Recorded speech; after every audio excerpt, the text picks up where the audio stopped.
Hello, everyone, and welcome to the final college game day show of the year. It is the big shebang. All the money's on the line here, boys. We were playing for the national title finally. We talked about the games last week, the semifinals, two great matchups. We'll jump into a quick review of those because, man, four great teams in this playoff, two great teams in this final. Andy, I'll start with you. We'll do a quick recap of the Rose Bowl and Sugar Bowl. Tell us what your thoughts were about those games. Yeah, so I mean, I think my biggest takeaways from this is, Michigan's defense is really good. Alabama had some problems on the offensive line. Jalen Milroe did not look all that great. He did not let the naysayers know. If we saw that clip from Game Day, which was incredible.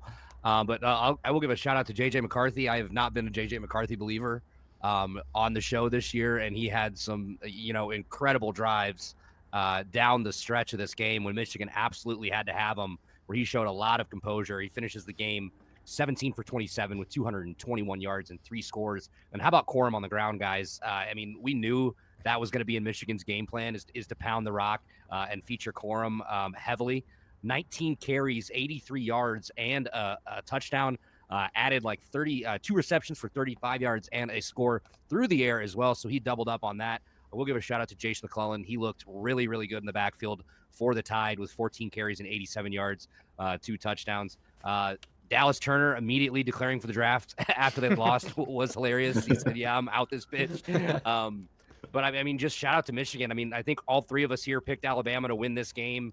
You two last week also had them as the Natty champs. I had Texas as my national champion. So shocker, we were all wrong, and then they are out. But 2 undefeated 14-0 teams for the national championship game is going to be incredible. And then quickly, I'll talk about Texas and excuse me, and Washington here. Like, also, we got 2 like classic games here. Really, really good. Both came down to the wire. Had me on the edge of my seat. So in the second game, Washington 37, Texas 31. My takeaway here is Michael Penix. I think I'm ready to say he's the best quarterback in the country this year in college football. 29 for 38, 432 yards, 2 scores. He had that ball on a fucking rope, boys. Like, it just, he could do no wrong against this Texas pass defense, who I was telling Tom before the show started, has not been great this year. So we kind of knew that could pose a problem for them to start the game.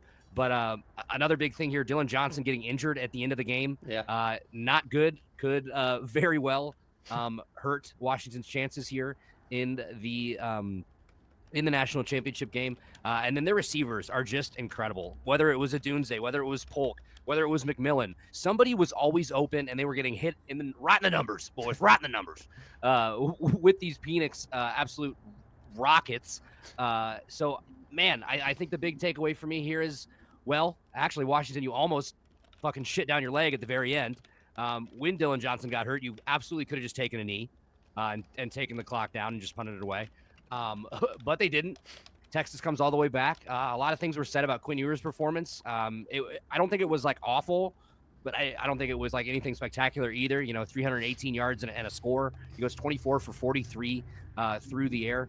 But man, Washington looked really awesome. And, I think we have a great national championship game on our hands here, fellas. I agree. Tom, quickly recap those two games. Andy said it very well. Very poised and poetic there by Andy. But give us your thoughts on the games as well. Yeah, I'm not going to top that. Neither will I try to. But 2 bangers. Tommy Rees, former Notre Dame OC, Bama's OC this year, piss poor play call on 4th and goal in overtime, running Milroe straight up the gut after each team uses a timeout. That is ridiculous. A lot of people are asking if Bama's on the decline. No, they just ran into a very, very stout Michigan team that held them to under 300 yards of total offense. Jermaine Burton was quiet as a cellar. Just 116 passing yards. He had 21 rushes on the ground for 63 yards. Both you guys took him to get a rushing touchdown. That did not happen. Michigan's defense brought the heat straight from the get-go. Andy called their first drive chicken shit, but from that point forward, Michigan played really well, and Bama did not. They got 6 sacks, 2 of them from Braden, former Michigan alumni, filming Counter Stallions at the game in attendance on the sidelines. He continues to get his name in every show as of late. And I'll tell you what, JJ McCarthy, 3 touchdown passes They didn't just lean on Blake Corum. They didn't. Yes, he had 2 touchdowns and over 100 total yards, but man, was he good. The late touchdown pass to Roman Wilson when they're down. Most quarterbacks can't do what he did against Alabama. You're down by 7 points, driving down the field to tie the game and then beat them in overtime. Michigan is that team, and Jim Harbaugh might possibly be getting a natty with the way they've looked this season. Very quickly here, Washington, outstanding game. Texas, pretty good as well. Yeah, Penix Jr. was phenomenal. So Quinn Ewers, yeah, he threw a lot of incompletions, but one area that really surprised me was Washington's offensive line and their defense. The Texas defense had 0 sacks. They left a very clean pocket for Michael Penix Jr. The tackles did their job, Rosengard and guys like that. Xavier worthy of not being mentioned on tonight's show, but I will mention that he had 2 catches for 45 yards. That was it. And how about Adonai Mitchell? 4 catches for just 32 yards. He had that 1 TD, but I'll tell you something. Not very good. The Washington corners, who I was dogging last week on the show, showed out. They showed out. They dominated time of possession. The Huskies did. And I'll be honest with you, Texas should have ran the ball a lot more than they did. I want to credit Steve Sarkisian's team and the way they played. But man, Raylan Trice was a beast. I mean, Ewers was throwing a lot of incompletions because of the pressure they applied in the trenches. I mean, you look at Baxter's numbers, Jaden Blue's numbers. Each guy had a touchdown. Each guy had at least, I think, 5-6 yards of carry, probably more than that. Why did they run the ball more? That's my question. It's not like they got blown out, guys. They lost by 6 points. Now, yes, they were down by more, but you know what? Both teams that won, Brian and Andy, deserve to win. There was no question on officiating, stuff like that. That is college football. That is college football, and I'm excited that that's the way 2024 started for college football. Yeah, I don't really know how much more I can add. Well said, boys. Yeah, just phenomenal games. Both games, great matchups. The one thing I'll harp on is I guess I picked the wrong game to go to overtime because I think the overtime in the Alabama-Michigan game was actually more fitting. And yeah, like you said, Tom, the 2 teams that deserved to win did win. And for me, I actually thought it could have gone either way in the Alabama-Michigan game until the very last play of the game. You don't make that play call and deserve to win. I don't know. Maybe they gave Milrow the option. It kind of looked like it before the play. He, maybe one of those, make a read, make the decision by yourself. You're smart enough. What the read was. Yeah, that's why I was kind of shaking my head there. It's, I'll give him a little bit of credit until Saban says otherwise. But yeah, both phenomenal games. And then, yeah, the Sugar Bowl right after. Both teams trading touchdowns the entire first half. Then we got like six or seven in a row. But Washington stepped up in the second half. Didn't allow Texas to score anything. I don't even think a field goal until like 7 minutes left in the second half as the game was winding down. So heck of a job by them to close out the Sugar Bowl and move on to the final. And we will talk about the final. It is, of course, the national championship game here. We just said it. 2 very deserving teams here. Heck of a squad of teams that we had here. These 4, but we got Washington. We've got #1 Michigan taking on each other to end the season. Andy, I'll start with you. We're going to preview these games. We'll go to our players to watch, and then we'll give a little score prediction and who we think is going to win this game. Andy, give us your preview for the national title game. Well, it's it is a it is a matchup here of this high-powered Washington offense versus this incredible Michigan defense. The matchup really to watch for me here, and then Tom mentioned earlier, was how well the Washington offensive line was able to hold up against that Texas pass rush and protect Penix the way they did. We talked about it during the Rose Bowl. Michigan got 4 sacks on Milrow. It felt like almost immediately. I don't know if Washington, they're going to have to do their best to be able to hold up against this Michigan pass rush that has just seemed to dominate almost everybody this year. But I do think they're going to be able to do it. You still have to be able to cover these guys on the outside. Penix has shown that he can get rid of the ball fairly quickly. I know with injury history, he isn't as mobile and doesn't move around as well as he maybe once did, but we did see him a few times, he was able to get out of the pocket and scramble for a few yards here and there and extend some plays, which I believe he's going to have to do again on Monday. My brain is telling me Michigan. My heart's telling me Washington, so I'm going to be rolling with the Huskies. I think Adunze is just a lock every time he steps on the field with Penix to go for 90+ and a score. Polk's going to get loose. McMillan's going to be out there somewhere. Like, they're all just so fast. They all seem to, have at least 2 or 3 steps on these guys when they have no business being that far away from the defensive backs trying to cover them. Washington, I look for them to take some big shots early. I think you try to punch this Michigan team in the mouth, and you don't look back. I want big plays down the field, take some shots, and the big question for Washington as well, Dylan Johnson. I mentioned earlier the injury at the end of the Sugar Bowl. He is going to play. Kalen DeBoer has said, he's limiting his reps going up to the national championship game. But what does that mean? Like, it's a lower body injury, lower leg injury, something like that. I mean, we're talking about a guy in Johnson that rushed for over 1,100 yards and 16 touchdowns on the year. He had 2 scores in the game in the semifinals. So, I mean, he is a big part of this offense. For as much as I'm hyping up all these receivers, Dylan Johnson has been incredible for them too after transferring in from Mississippi State. So, I mean, that's a big thing for me. Michigan offensively, do we get another J.J. McCarthy masterclass? Is he going to have to step up and drive them down the field when they absolutely need it in crunch time? Again, is he going to be able to do it? He does have one of the best, records as a starting quarterback in college football in like NCAA history. He's only lost 1 game. So I will give him that. For as much as I, have been a McCarthy doubter, he does have a resume to back it up. We know Michigan's going to want to pound the rock, pound the rock, pound the rock. How many times does Corum score, I guess, is the question. It's not really how many yards he goes for me. But, man, like I said, I think Michigan has a little bit of an upper hand here just for how good their defense is. But that does not mean, in my mind, that Washington does not have a chance to win this game. Yeah, I agree. A lot of good points there. Tom, give us your preview here for the game. So, quick game preview before we get into the players to watch, boys. First time in the final. They lead the all-time series 8-5 against Washington. They met back in 2021, the rebuilding year for the Huskies. Well, not the rebuilding year. That was the year before they hired Kalen DeBoer. But they went 4-8 that year, and Michigan creamed them 31-10. It was not a good game, guys. Michigan, bully ball, and that's worked all season long. That's why they're favored by 4.5 points against arguably the best QB in college football this season.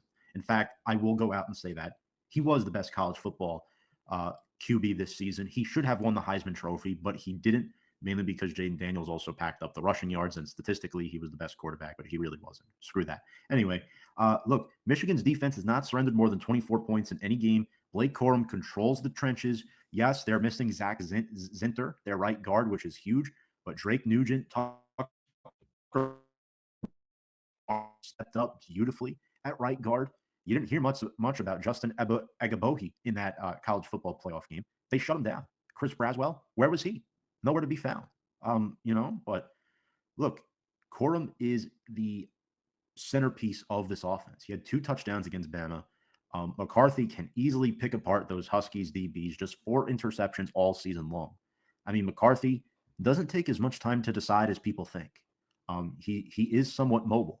And, Andy mentioned this guy last week, Roman Wilson, and what he's been able to do this year. His yards after the catch are incredible, making guys miss an open space. Colston Loveland stepping up at tight end with 4 touchdown passes and over 550 receiving yards. Those are McCarthy's top 2 options outside of Cornelius Johnson as well. So those 3 together, they're not really a 1, 2, and 3. They're 2B and 2C. But when I look at Washington, right, Andy mentioned Dylan Johnson. I won't go into that because that was a great explanation. Roma Dunze and Jalen Polk will have to get open and create separation against those Michigan DBs, which is not easy to do. Penix Jr. has been phenomenal. Pocket QB that throws darts. Those 2 1,000-yard receivers that I just mentioned haven't even gotten into Jalen McMillan or Jack Westover. Westover had over 60 receiving yards in that game. What they did against Texas, they're going to have a lot of trouble doing against Michigan. So my question is this, basing it off the 2 games that we saw this past weekend, can the Huskies O-line match up with Michigan's front 7? Off the surface, I don't know. And I think we joke around all the time, but it's a serious thought. Games are won in the trenches. It sounds stupid, but it's true. Little things that you don't see in the stat sheet win football games, and Michigan does win these games. They play nobody all season. But on the surface, I think they have a slight edge in that department. Yeah, again, well said. We said we're going to keep this show short because it's only 1 game, but the games are just so good. There's so much to talk about. Just phenomenal teams. For me, the big players to watch here. before we get to our actual players to watch, Michigan's secondary. They need to make some big plays in this game. Like we said, I think Andy brought it up. They held Milrow really well. I thought he looked a little bit nervous. Tide just averaged 5 yards per pass. Obviously, that was all Milrow, but that is a team stat, as they call it. So we'll give it to the Tide. Penix Jr. on the other side of the ball, just a complete beast. I don't need to go in. He's from Tampa. Obviously, he's got to be a beast. But he put up 11 pass yards per pass against Texas. That was almost as good for the combination of what Alabama and Texas both put up combined. You really got to watch this pass game. I know I don't want to bring up Dylan Johnson again. Even Tom kind of scooted that to the side because Andy said it so well. But I watched DeBoer's interview, really try to get a read on what this injury is and if he's going to play. He kept a straight face, is all I'll say. So I'm not sure. I really hope he plays. It'll make this game a lot more interesting. I think if he's out, it could get pretty one-sided. Penix, yeah, he put up 432 yards or something, and he could do it again. Obviously, he's phenomenal. I agree. He is the best QB in the nation right now. But you want to put all that on him with one game. You can call it a game of coin flip, even though it's a 4.5-point spread here in favor of Michigan. One game, one Monday night game for a title, it's a coin flip. So you want all your best players there. I'm going to be watching that injury report very closely. And then the Wolverines, their O-line was all over Milrow in the Rose Bowl. They got 6 sacks. They need to do that again and really put pressure on this Washington O-line, who themselves did a great job protecting Penix Jr. They didn't allow a single sack against the Longhorns defense. I know Tommy said that they're not a great defense, or maybe it was Andy said they're not a great defense, but they do have a fairly decent defensive line. I brought up Tavondre Sweat. He was my player to watch last season. He's done a heck of a job for them. Didn't get nothing from that game. I don't think he even had pass deflection in that game. So good job there by the Washington O-line. And then survival. Washington's done it all season. I think 9 out of their 12, 13 games have been by a single score or something. 9 of the last 10. It's just phenomenal football to watch. You just watch it, you're wondering, all right, when are they going to get beat? They can't keep getting away with this. And they did it again. And here they are. So I'm glad that they're here as well. I think I'm in the same camp as Andy. I think Michigan probably has the edge here and feels like the winner. But, man, you really just want to root for Washington and the Huskies and Penix. This entire team, honestly. So, yeah, it's going to be a heck of a game here. A lot of good players, as I just mentioned. So that will bring us into our players to watch. Here, we're going to do one offensive player and one defensive player for each team. Andy, I'll start with you. Give us your Michigan players to watch. All right, so I'll start on defense. I'm going with defensive back senior Mike Sanderstill. This was a theme that all of us have talked about.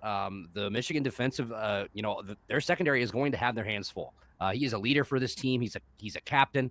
So look for him to really play a big role here. I mean, I'm sure he's going to be matched up with Polk. I'm sure he's going to be matched up with the Dunze.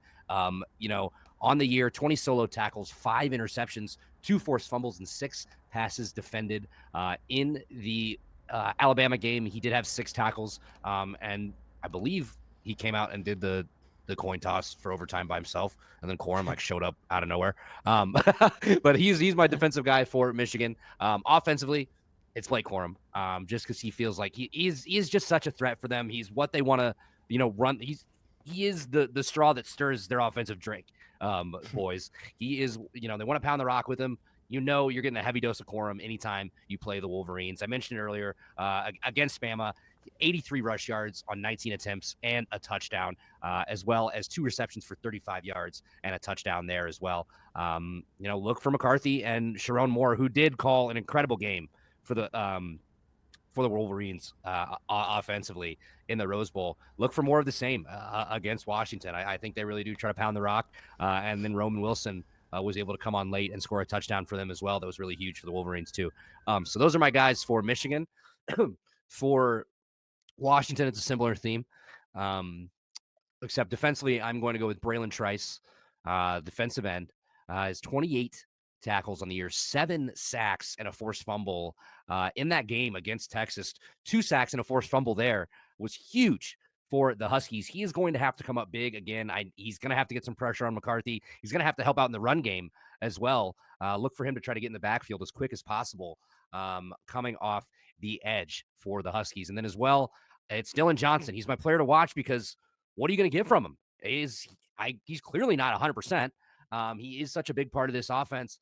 They're going to be missing if he is not able to be a full go. Like Brian said, he watched the interview. I love that you're analyzing DeBoer's face, seeing what you can get from him. I absolutely love that. But like you said, he was pretty stoic. He didn't really give away too much, which why would you? You don't want to, that competitive advantage, as they call it. You don't want to give that up. So those are my guys to watch. I think I really look for them to have big games for each of their respective teams. All right, I love it. Sorry, Tom, give us your players to watch here.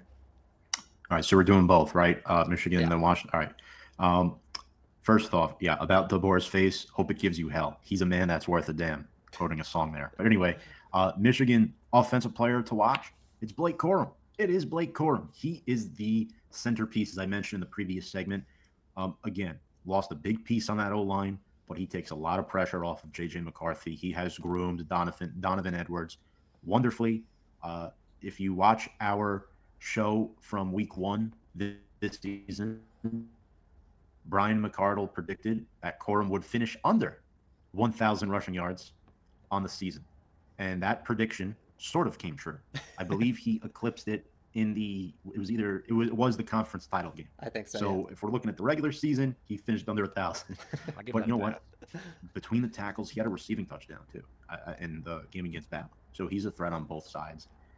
Defensively for Michigan, it's a guy who kind of sparked my interest in the CFP game this past weekend. Mason Graham did a really good job neutralizing Bama's run game. As we saw, Milroe could not get to the second level often. Mason Graham stuffed the final play of the game, boys. He was in on that play, and he took on. I mean, granted, he's going against Seth. I can't even pronounce his name. That's how irrelevant he was. Seth. Look, he dominated him. He bullied him. I mean, this bully ball thing is a real thing. This isn't just a BS joke that we're tossing around lightly here, boys. This guy's phenomenal. He sheds blockers very well for a DT who is not exactly thick. He is a bit undersized for his position. But again, this is another guy like Braden McGregor. You didn't really hear his name much before this past weekend against Bama. So I'm very happy for Mason Graham. Not too happy because I'm not a big Michigan guy. But anyway, I digress. Next up, Washington offense. You may think I'm going with Roma Dunze here. Wrong. I'm going with Jalen Pope.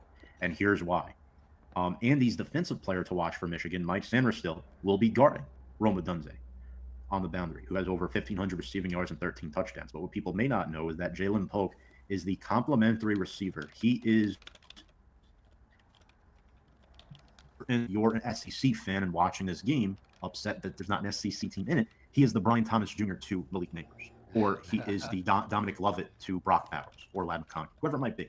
Jalen Pope on the year, 65 catches, 9 touchdowns, over 1,100 yards. He's phenomenal. He'll be catching darts all game. If you guys want to bet some money on that, I would bet a Jalen Pope touchdown in this game before Roma Dunze. I think Pope is more likely to score. But yeah, I think he'll be matched up in a favorable matchup. Washington defensively, I hate to say it, copying Andy here. We took notes and they turned out to be the same. So I guess we have similar minds in this regard. Braylon Trice had 2 sacks against Texas. I was very impressed with his play. The reason why Andy and I probably duplicated this pick, there's not many standout defensive players on Washington's defense that back to the other defensive players. They're just a bunch of misfits that come together and play well. They're not necessarily great, but they've gotten the job done. They haven't lost all season long. But if you're looking at a superstar potential player in this game, it has to be Braylon Trice.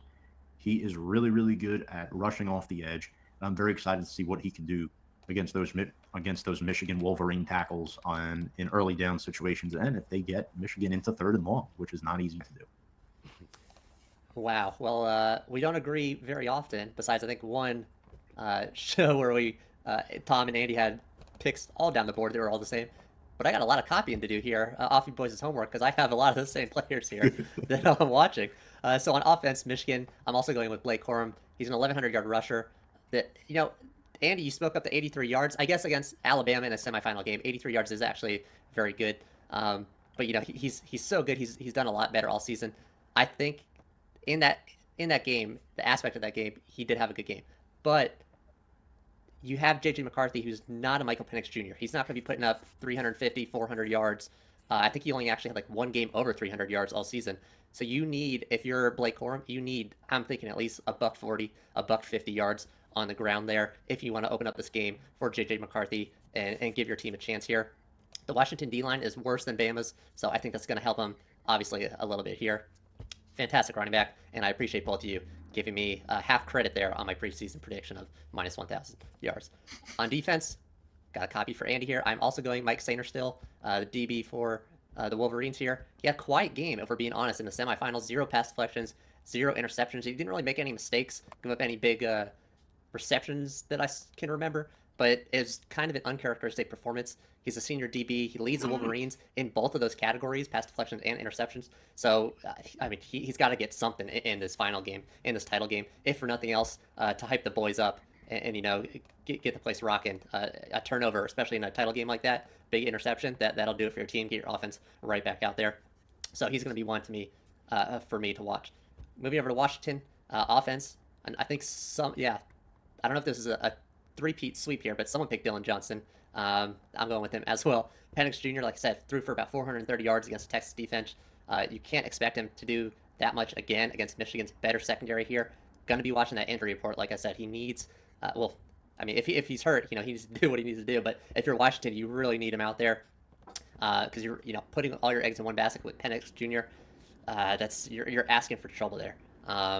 Like I said, he can do it, but do you really want to risk it against a much better Michigan secondary here? I don't think so. So he's my player to watch for how good he is, and also because of this injury that's sort of a mystery right now. And then, Tom, you duplicated Andy with this one. I'm going to triplicate it. Don't know if that's a word, but we're going for it because Braylon Trice is my defensive pick here for the Huskies. 5 tackles, 2 sacks, 1 forced fumble in that semifinal game. He was all over the place. But for me, it wasn't even the stat line, which was phenomenal for a semifinal game. Putting, Ewers under pressure all game, never let him be comfortable. To their credit, the whole defensive line kind of did that, but he was the standout for me. But for me, it's not the stats. It was just watch any big play that Texas had. This guy looked like he's being shot out of a cannon, blowing past the Texas offensive line.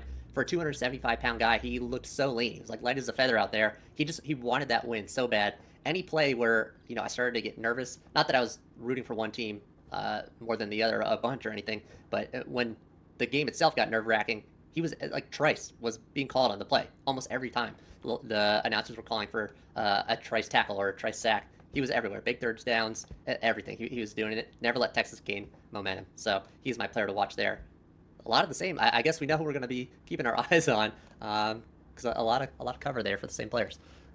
Finally, we're going to wrap it up with our winners and score predictions here. Andy, I'll start with you. It's the national title game. 1 game left. Who wins it, and what's your score prediction? 1 game left. 1 game left for me to be wrong again. Let me just add it to the list. I will say I finally hit a fucking parlay that I didn't bet. Of course, that's just that's the that is the key on this show. If you want to hit one of our parlays from the parlay party, well, it will hit if we don't put any money on it. Yeah. But I hope some people did take that. Either way, this game, I said it earlier. My mind's telling me Michigan. My heart's telling me Washington. I really do think Washington can win this game. They're going to have their hands full in the trenches, like we said. If that offensive line can give Penix enough time, I said earlier, he has shown that he can get the ball out fairly quick. But, you're not going to be able to just get it out that quick every time. Give him enough time. Keep him clean. No sacks. I think Washington can win this game. I believe I said 38-35. Is that right? Yes. I want to make sure. So you'll be able to find it faster than me. 38-35. Yes. 38-35. Washington. Let's go Huskies. Penix is going to have a big game. 400 yards, 3 touchdowns. Polk touchdown. Dunze touchdown. Dylan Johnson's been fucking with us this whole time. He's 100% healthy. He's going to score too. But yeah, give me the Huskies. I could be very, very wrong. As is tradition, at least for me and you. Yeah, Tom's been killing it this season. Tom, give us your winner and your score prediction. All right. Well. Similar to Andy here, my mind also says Michigan. My heart says Washington. Again, you get 2 quarterbacks, McCarthy and Penix Jr., who play 2 different styles. You get 2 running backs. One is healthy, one is not healthy. Again, we don't know for sure on Dylan Johnson. He might be playing poker with us. We've seen players bluff in the past. But realistically speaking, I mean, you guys heard it from me in the previous segment. The trenches win this. He owns the trenches. I have Michigan winning. by a final score of 31-27. Wolverines.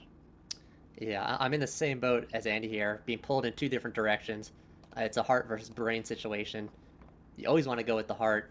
You never listen to the brain, and I don't think I can. There's just too much of the good juju flowing from this Washington team. I've been loving their survival all season long.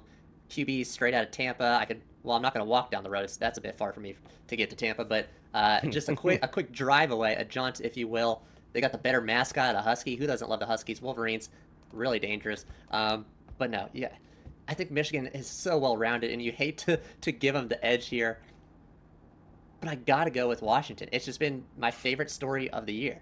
Penix Jr. has just climbed and climbed. This team has climbed and climbed, not just this season, but since last season. Kalen DeBoer has done an incredible job coaching this team up. There hasn't been a game that I can remember where they've genuinely looked bad. And I really just hope that they close out the season. The storyline here would be incredible. The Pac-12 shuttering its doors, and a team that is leaving the Pac-12 to go to broader pastures. Could they take the title in the Pac-12's final year?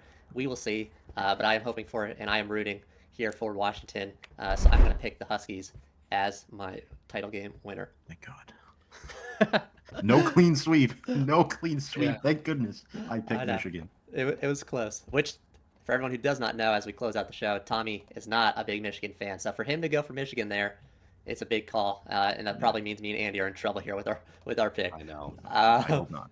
But that'll wrap up our last College Game Day show of the year. Enjoy the title game. It's going to be a hell of a game. The semifinals were a hell of a game. Thank you, everyone, for joining us. Hit that like and subscribe button down below.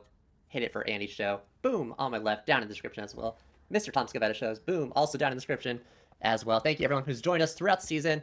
Enjoy the final game of the season, the national title game. Good night.